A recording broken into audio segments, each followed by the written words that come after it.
Hi everyone, my name is Grace Tate. I am a CAPS peer mentor, and today for our Mental Health Monday, let's talk about ADHD.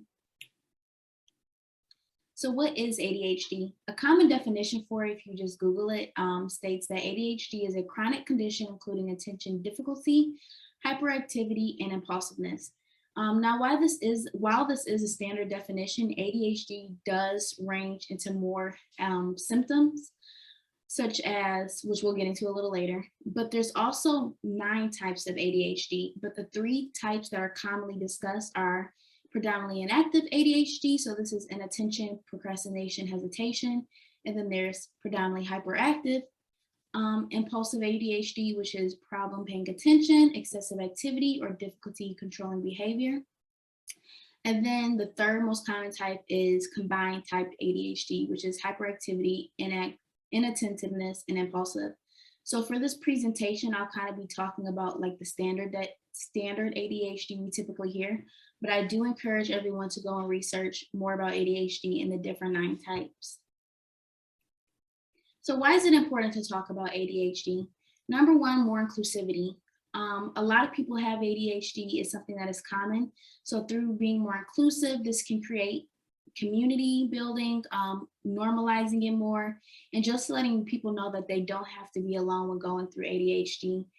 And then lastly, I put reducing the impact of the condition. So what I mean by this is that when you talk about ADHD, like, so for example, if someone's hyperactive and you talk about it and you allow them to get the space they need and like the help they need, it reduces the impact of the condition and allowing them to be able to like talk through their feelings and work through what they're going through.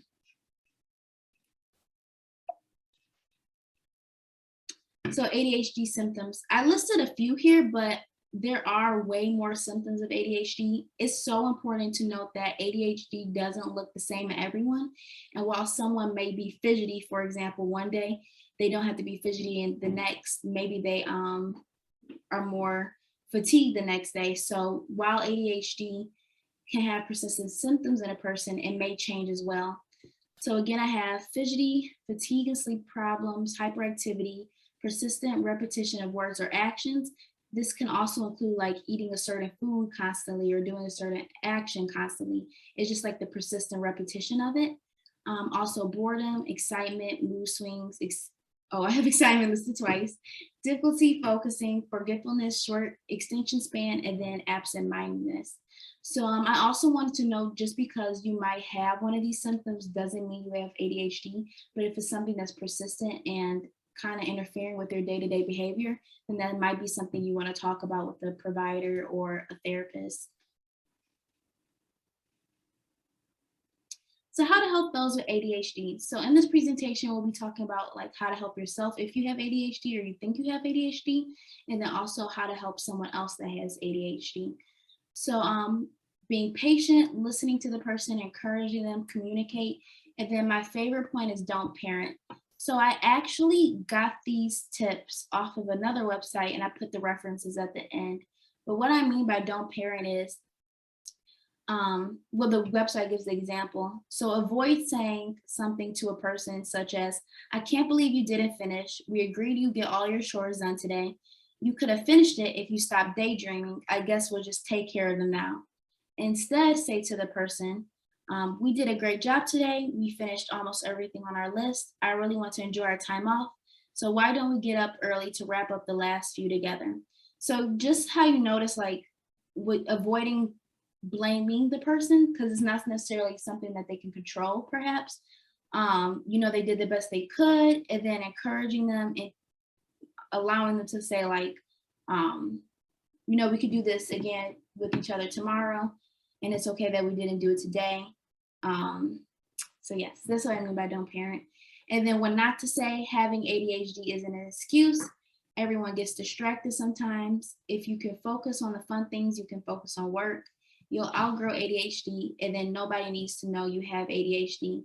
And I really find that last point so important because ADHD is something that should be normalized. So best don't, I would say it's something that shouldn't be secret. So if you know someone that has ADHD, kind of normalize it and help them go through it rather than like keeping it a secret. unless they're, well, unless if if they want to keep it a secret, then obviously keep it a secret. But just letting them know that they're not alone, and then being that support rather than just telling them quickly to like hide it. And then also, I want to note that you'll outgrow ADHD. So adults can have ADHD. It's not something that's specifically for kids.